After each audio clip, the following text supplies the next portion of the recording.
Բարև ձեզ, առաջին լրատվականը շարունակում է իր աշխատանքը։ Տավուշի սահմանագոտու լարված շաբաթից հետո հարաբերական անդոր է։ Այդ անդորը Բաքվին առաջին հերթին պարտադրեց հայկական բանակը, ապացուցելով եւ ցույց տալով, որ հետագա ռազմական գործողությունները Ադրբեջանի համար ոչ միայն անհեռանկարային են, այլև հղի են տարածքային նոր կորուստներով։ Թեմայի շուրջ կզրուցենք քաղաքական վերլուծաբան Հակոբ Բադալյանի հետ։ Բարև ձեզ, պարոն Բադալյան։ Ինչ ցույց տվեց այս լարումը եւ հետագա զարգացումները Ադրբեջանին եւ դրա հոգեվոր հայրը, այսպես ասած, Թուրքիային տարածաշրջանային ռեգիոնալ անվտանգության առումով։ Տեղի ունեցածը նախ ցույց տվեց այն, որ Ադրբեջանը բացարձակապես ի վիճակի չէ Հայաստանի հետ ունեցած որևէ խնդիր լուծել ռազմական ճանապարհով եւ առաջին հերթին կոտրեց Ալիևի իշխանության կառուցած այդ միֆը, պատրանքը, որ Ադրբեջանը ունի ռազմական առավելություն եւ դա կարող է վերածել ռազմաքաղաքական առավելության։ Բացի դրանից Տավուշում տեղի ունեցած անշուշտ դրսևորեց ռեգիոնալ իրավիճակի այն բազմաշերտ նոր իրողությունները, որոնք արձանագրվում են ընդհանրապես աշխարհաքաղաքական իրավիճակի բերումով, որը կարող ենք բնութագրել ամփոփ ձևակերպմամբ, բնութագրել որպես նոր աշխարհակարգի ձևավորում, աշխարհակարգ, որտեղ Ադրբեջանը իմ գնահատմամբ այն տեսքով եւ այն քաղաքական բովանդակությամբ, որ կար հետ խորհրդային ժամանակաշրջանի այս քառորդդարյա հատվածում, դառնում է, այսպես ասեմ, արդիականությունից զուրկ եւ համաշխարհային պահանջարկից զուրկ պետություն, եւ սա բերում է խորքային խնդիրների թե Ադրբեջանի իշխանության ներսում եւ թե նաեւ Ադրբեջանի շուրջ ծավալված ռեգիոնալ հետաքրքրությունների շրջանակում, որի հատկապես անմիջական կրող են Ռուսաստանը, Թուրքիան եւ որոշակիորեն զգալիորեն նաեւ Իրանը, եւ սա իր հերթին բավական խորացնում է խնդիրները Ադրբեջան պետության շուրջ։ Մենք Տավուշում տեսանք այս համալիր գործընթացների դրսևորումը եւ այստեղ առանձնահատկությունն այն էր, որ հայկական կողմը փաստացի շատ կոշտ հարվածով ցույց տվեց, որ այս գործընթացներում որևէ բան Հայաստանի հաշվին լուծելու ջանքը չի կարող ունենալ հեռանկար եւ Հայաստանը թույլ չի տա որևէ խնդիր լուծել իր շահերի եւ ինքնիշխանությունը դիտարկում է որպես իր շահերի, իր այսպես ասենք կայսերական նկարտումների սպառնալիք եւ սա իսկապես լուրջ խնդիր է։ Մենք տեսնում ենք, որ Ռուսաստանի այս մտածողությունը տարբեր կերպ փորձ է արվում դարձնել Հայաստանի վրա ազդեցության գործոն եւ մենք շատ բարդ եւ շատ տևական կարծում եմ դիմակայություն ունենք անցնելու այս իրավիճակը եւ այս պատկերը փոխելու ուղղությամբ, որովհետեւ հասկանալի է նպատակահարմար չէ գնալ Ռուսաստանի այս մտածողության հետ բացահայտ առճակատման։ Մյուս կողմից այս մտածողությունը հաղթահարելը Հայաստանի համար ռազմավարական խնդիր է, որովհետեւ այս խնդիրը չլուծելու պարագայում մենք բազմաթիվ այլ հարցեր չենք կարողանա լուծել։ Այստեղ իրավիճակը փոխվում է նաև, ինչպես նշեցի, աշխարհաքաղաքական նոր իրողությունը, որտեղ Ռուսաստանը թուլանում է եւ Ռուսաստանը կորցնում է իր այն դիրքերը, որ ուներ,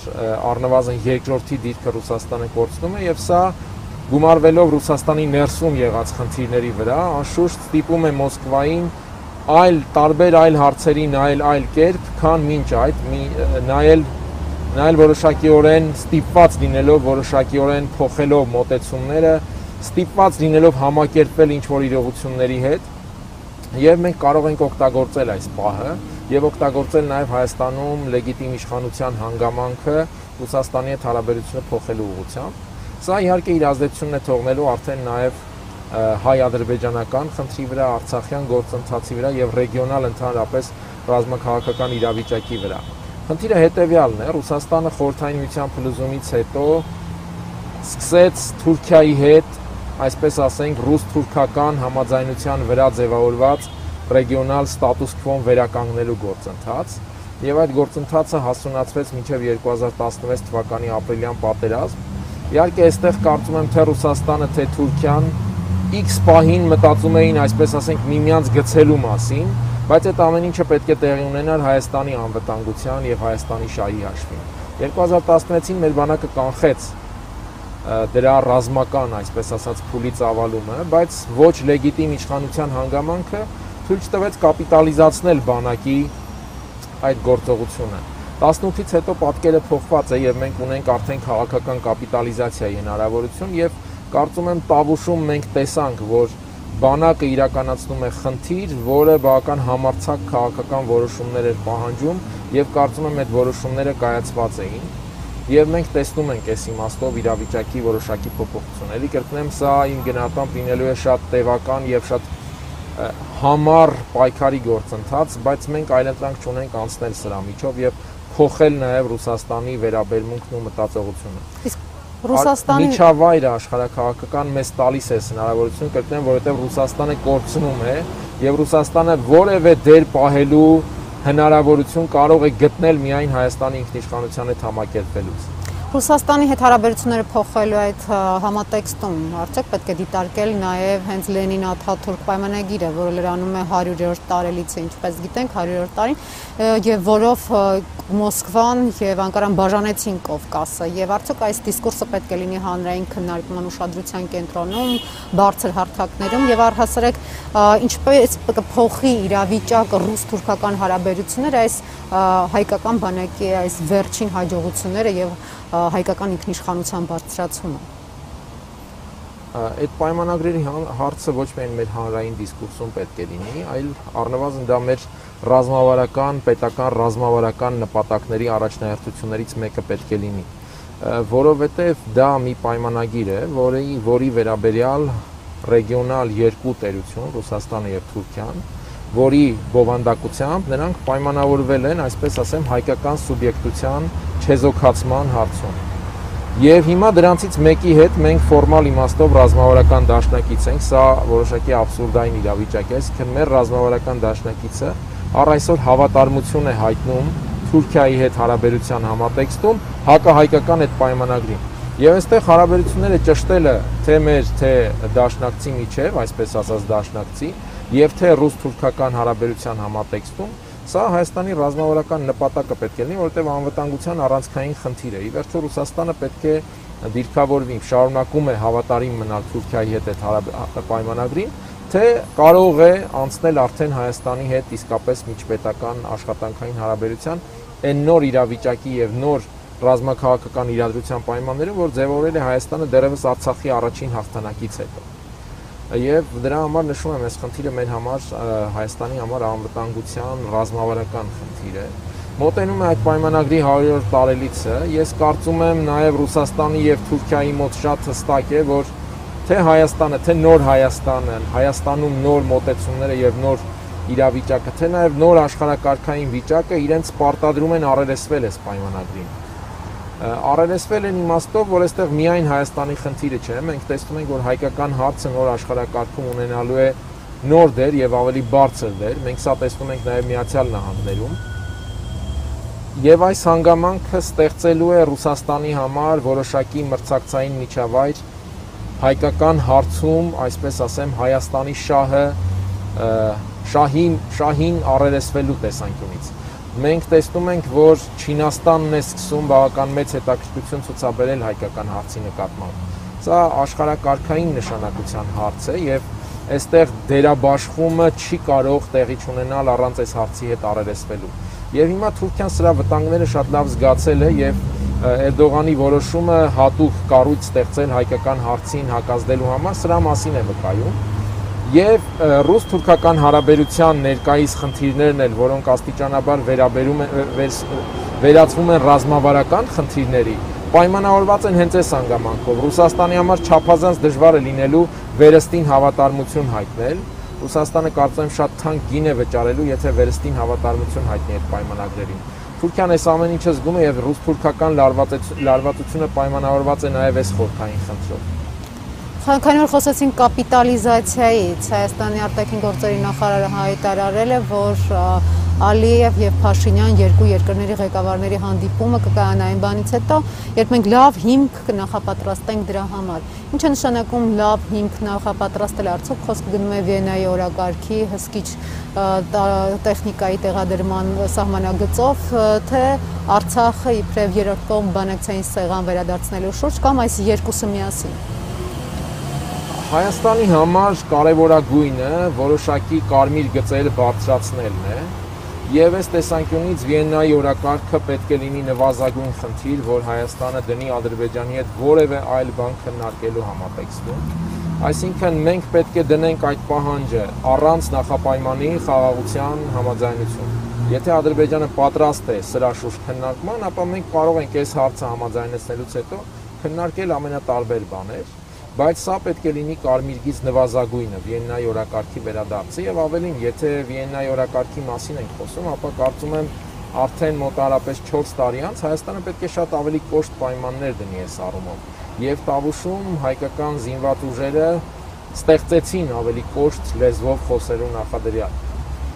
Ինչ վերաբերում է Արցախի մասնակցությանը, ապա սա եւս պետք է լինի ռազմավարական խնդիր, որը իհարկե էլի լուծելու առումով ժամանակ է պահանջելու, բայց պետք է խնդիրը դնել եւ շարժվել այդ ուղղությամբ։ Ես կարծում եմ հիմա կա ընթացք այդ ուղղությամբ։ Եվ իհարկե, եթե Ադրբեջանը սկսում է քննարկել ինչ-որ բան, ապա առաջին հերթին պետք է քննարկի նաեւ Արցախի հետ ուղիղ անմիջականորեն։ Սա մեզ տալիս է իրավական, բավականին լավ փաթեթ Ադրբեջանին, այսպես ասեմ, ծանր եւ անցանկալի փաստերի հետ առերեսելու համար, եւ մենք պետք է օգտագործենք այս հնարավորությունը։ Տավուշում կրած ռազմական պարտությունը Ալիևը կոտրեց արտգործնախարար Մամեդյարովի գլխին, թեև այդ գործընթացները մինչ այդ էին սկսել, ինչպես հիշում ենք, ստուգումներ եւ մեղադրանքներ, ձերբակալումներ ԱԳՆ-ում տեղի ունեցան, ինչ թեև տեսակետ կա, որ այս ամենը ներկլանային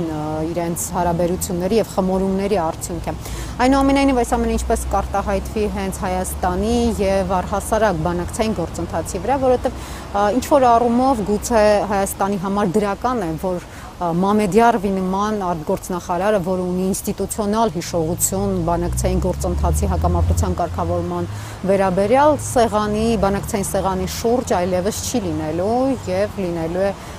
մի մարդ, որը ունի նման փորձ, որը ունի նման գիտելիքներ եւ հիշողություն։ Սրա դրական եւ բացասական կողմերը Հայաստանի համար։ Կարծում եմ խնդիրը այստեղ անմիջապես Մամեդյարովը չէ, այլ ընդհանրապես, հենց ինչպես նշեցի սկզբում, Ադրբեջան պետության աշխարհաքաղաքական իմաստավորումը եւ այդ իմաստի խնդիր է առաջացել ընդհանրապես եւ Մամեդյարովը իր մեջ ամփոփում էր այն որոշակի ճակերտավոր դարաշրջանը, որ փորձում էր կառուցել Ալիևը եւ դրա վրա ձևավորել եւ ամրացնել այդ Ադրբեջան պետության իմաստը։ Փլուզվել է այդ փորձը ամբողջությամբ եւ Մամեդյարովի հեռանալը կարծում եմ ընդամենը խորհրդանշում է հենց այդ փորձի փլուզումը, որովհետեւ Ադրբեջանի ներսում մենք տեսնում ենք առ այսօր շարունակվում են խնդիրները, անգամ Մամեդյարովի հեռանալուց հետո մենք տեսնում ենք, որ Ալիևը բավականին անկայուն ելույթներ է ունենում այս վերջին շաբաթվա ընթացքում, ելույթներ, որտեղ առնվազն նկատելի է նրա էմոցիոնալ անհավասարակշռությունը, եւ սա խոսում է այդ խորքային խնդիրների մասին։ Իդեպ այդ իմաստով, երբ վերադառնում ենք խաղաղ գործընթացի հնարավոր մեկնակետի եւ այլն, այստեղ հնարավոր նախադրյալը դա նաեւ գուցե արդեն Ադրբեջանում ընդհանրապես նոր իշխանության ձևավորումն է, իշխանություն, որը սակայն պետք է ունենա մի կարևոր հանգամանք, այն է հրաժարում Ալիևյան այդ հիմքից, այսինքն ուժի լեզվով, շանտաժի լեզվով խոսելու այդ հիմքից եւ տրամաբանությունից, որտեղ եթե սա չի փոխվում, ապա Ադրբեջանում իշխանության փոփոխությունը շարունակում է ընդամենը իմաստազուրկ լինել Ադրբեջան պետության համատեքստում։ Այս բարդ խնդիրներն են Ադրբեջանում եւ ես կարծում եմ Մամեդյարովի հեռանալը ավելի շատ խորհրդանշում էր հենց այս խորքային հանգամանքը, քան զուտ Պաշտոնյայի հեռանալ էր, որը 14 տարի եւ ավելի 2004 թվականից սկսած վարում էր արտաքին քաղաքականությունը եւ ինչ որ իմաստով այո Ադրբեջանի իշխանության մեջ ձևավորում էր այդ այսպես ասեմ դիվանագիտական ճանապարհի թևը, որը իրականում սակայն մեծ հաշվով իհարկե հարաբերական թև էր, որովհետեւ ելի կերտեմ իշխանության հիմքում Ալիևը դրել էր ռազմական շանտաժի, հայատյացության եւ այդ հաղթանակի, այսպես ասած, ճակերտավոր գաղափարը, որը հիմա փլուզվել է։ Բայց այդ դեպքում Ալիևը հայտնվում է փակուղում, որովհետեւ եթե այդ գաղափարն է դրված հենց իր քաղաքականության հիմքում, ապա կամ պետք է խոստացված հաղթանակը վերադարձնի իր ժողովրդին, կամ պետք է հեռանա, իսկ այդ հաշվի առնելով Ադրբեջանի ներքաղաքական իրավիճակը, սուլթանատ, այսպես ասած, տարբերակ, լեգիտիմ ժողովրդավարական ճանապարհով դա հնարավոր չէ եւ հնարավոր է միայն ռազմական հեղաշրջման կամ իշխանափոխության ճանապարհով։ Ալիևը ես կարծում եմ դե ֆակտո հեռացած է արդեն վաղուց եւ ներկայումս զբաղեցնում է Ադրբեջանի նախագահի պաշտոնը այնքանով, որքանով հաջորդ նախագահի եւ իշխանության վերակառուցման հարցում համաձայնություն չկա Ռուսաստանի, Թուրքիայի եւ կարծում եմ Իրանի միջև։ Այսինքն հիմա սակարկումների փուլն է գնում Ադրբեջանի Ալիևի։ Իմ կարծիքով վաղուց է այս փուլը գնում, արդեն առնվազն 2-3 տարի, որովհետև այդ իմաստազրկումը Ալիևյան քաղաքականության եւ ընդհանրապես Ադրբեջան պետության տեղի ունենում առնվազն սկսած 2016 թվականի նրա ձախողումից։ Եվ այս տեսանկյունից կարծում եմ Ալիևը հիմա կա այնքանով, որքանով չկա կոնսենսուս նրան փոխարինելու եւ Ադրբեջանի իշխանությունը վերակառուցելու հարցում։ Իհարկե մտածել, որ Ադրբեջանում ժողովրդավարական իշխանության վերակառուցում է տեղի ունենալու, ես կարծում եմ դա պատրանք է։ Ադրբեջանում կպահպանվի իհարկե ներկայիս իշխանությունը, բայց կարծում եմ Ալիևը արդեն այդ իշխանությունում չի ունենա որևէ որոշիչ դերակատարում։ Ես կարծեմ արդեն իսկ չունի այդ որոշիչ դերակատարումը։ Հիմա Ադրբեջանի վարքագիծը ամբողջությամբ գտնվում է Ռուսաստանի եւ Թուրքիայի, այսպես ասենք, խաղի դաշտում, իմ գնահատմամբ։ Միացյալ Նահանգները այդ ամենին հետևում է մի քիչ վերևից, որովհետեւ մեծ հաշվով Միացյալ Նահանգների համար կարծում եմ սկզբունքային խորքային նշանակություն չունի, թե հենց ով կլինի Ադրբեջանում առաջին դեմքը եւ կառուցվածքը, որտեղ նահանգները շատ ավելի մեծ խաղացող են եւ շատ ավելի լայն լծակներ ունեն Ադրբեջանում ցանկացած դասավորությամբ իշխանության վրա ազդելու եւ այդ իշխանության հետ անհրաժեշտ աշխատանքը տանելու համար։ Դրա համար անմիջական շահագրգիռ կողմերը դա Ռուսաստանը, Թուրքիան եւ կարծում եմ Իրանն են։ Իդեպ հատկանշական էր, որ այս տավուշյան լարվածության օրերին, երբ տեղի ունեցավ Էրդողան-Պուտին զրույց, իհարկե Սիրիայի եւ Լիբիայի թեմայով, բայց կարծում եմ անխուսափելի էր Կովկասի թեմայի քննարկումը, Իրանի նախագահը Պուտինի հետ խոսեց եւ կարեւոր համարեց, որպիսի Աստանայի եռյակը հավաքվի եւ քննարկի էլի Սիրիայի հարցեր, բայց կարծում եմ այստեղ հարցերի փաթեթը Իրանը շատ ավելի լայն է դիտարկում եւ ընդհանրապես փորձում էր ցույց տալ, որ չի ստացվի Ադրբեջանի հարցում որևէ համաձայնություն կամ քննարկում առանց Իրանի։ Սրանք հետաքրքիր process-ներ են անշուշտ, ես կարծում եմ Ադրբեջանը հիմա գտնվում է այս փուլում։ Սա ինչ որ իմաստով նաև իհարկե վտանգավոր փուլ է, որովհետև Ադրբեջանում Բաքվում այդ իշխանության ապամոնտաժման եւ վերակառուցման աշխատանքի, այսպես ասենք, բեկորներ, տաշեղներ կարող են թռնել հայ-ադրբեջանական սահմանի որևէ ուղղության վրա, եւ մենք պետք է պարզապես լինենք բավական զգոն եւ աչալուրջ թե ռազմական թե քաղաքական իմաստով, որպեսզի ցույց տանք այդ գործընթացները տեղի ունենան Հայաստանի հաշվին որևէ պայմանավորվածության համատեքստում։ Սա կարևորագույնն է եւ նաեւ հենց այս համատեքստում է, որ մենք պետք է բավական հստակ եւ առարկայորեն բարձրաձայնենք այդ ռուս-թուրքական պայմանագրերի հարցը։ Դա լինելու է այն երաշխիքը, որը բացառելու է հետագա որևէ պայմանավորվածություն Հայաստանի հաշվին ռեգիոնալ նոր իրավիճակ ստեղծելու առումով։ Ձեզ թույլ կտա դա այս ռազմական հաջողությունը քաղաքական կապիտալիզացիայի ենթարկել եւ առհասարակ էլ ինչ պետք է անեն ներկայիս իշխանությունները այս հաջողությունը կապիտալիզացնելու համար։ Ես կարծում եմ ընդհանրապես, եթե մենք խոսում ենք կապիտալիզացիայի մասին, ապա մենք ունենք ընդհանրապես դեռ Արցախյան առաջին հաղթանակը կապիտալիզացնելու խնդիր։ Մենք գործնականում 25 տարի բաց ենք թողել այս ժամանակը եւ հակառակը քաղաքական իմաստով մենք ոչ միայն ժամանակ ենք բաց թողել, այլ բարդացրել ենք մեր վիճակը, ստեղծել ենք բազմաթիվ լրջագույն խնդիրներ քաղաքական իմաստով։ Պարզապես այդ հաղթանակի աշխարհաքաղաքական բովանդակությունը այնքան ուժեղ է, որ այդ բովանդակությունն է պահել Հայաստանը քաղաքական սխալների աղետալի հետևանքից։ Եվ այս իմաստով մենք կապիտալիզացիայի մասին խոսելիս այո պետք է խոսենք այս համատեքստում եւ այստեղ այո ռուս-թուրքական այդ պայմանագրերի հարցը դնելը շատ կարեւոր է նաեւ այն իմաստով թե Հայաստանը ինչ մեսիջ է տալիս ընդհանրապես նոր աշխարհակարգի հիմնական դերակատարներին, իսկ դրանք Միացյալ Նահանգներն ու Չինաստանն են, որոնք թեպետ մրցակցային միջավայրում են ձևավորում այդ նոր աշխարհակարգը, այլ կերպ չի էլ լինում մեծ հաշվով, բայց ես կարծում եմ նրանք երկուստեք շահագրգռված են հենց դրանում հայկական պետականության ամրացմամբ, որովհետև դա թուրքական եւ նաեւ ռուս-թուրքական ռեգիոնալ բաժանումների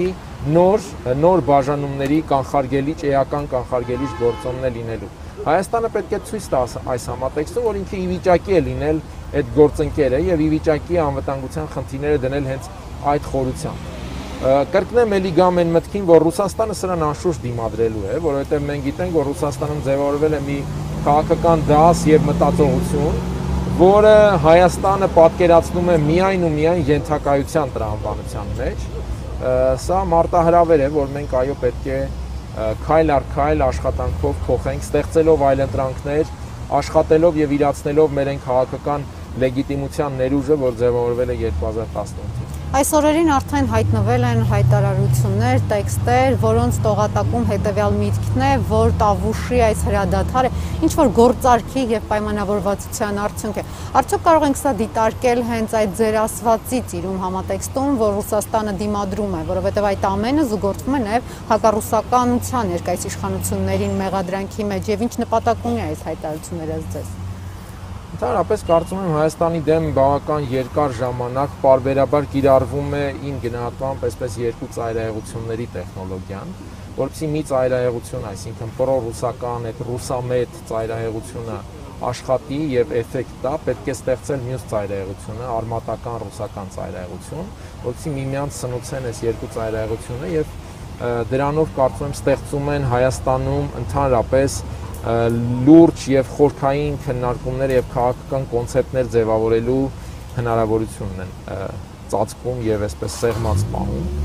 Սա լուրջ խնդիր է եւ սա եւս մեկ վկայություն է, որ մենք իսկապես բավական մեծ աշխատանք ունենք անելու,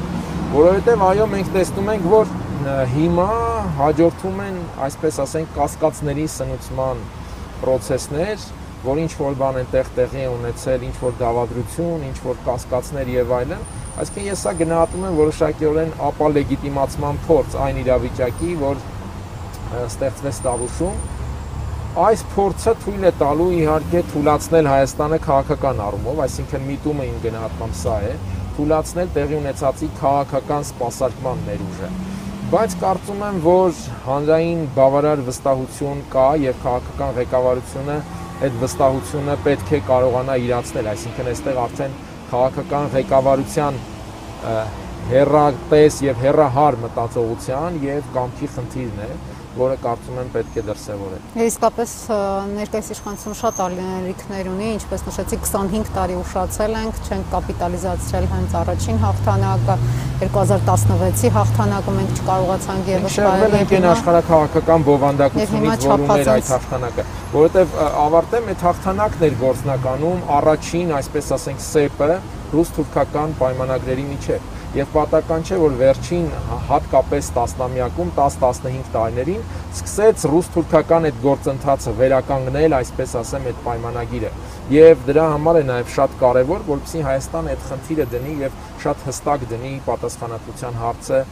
Ռուսաստանի առաջ։ Շնորհակալություն մեկնաբանության համար, հիշեցնեմ, որ զրուցում էինք քաղաքական վերլուծաբան Հակոբ Բադալյանի հետ, գլխավոր իրադարձություններին շարունակեք հետևել առաջին լրատվականի ալիքում։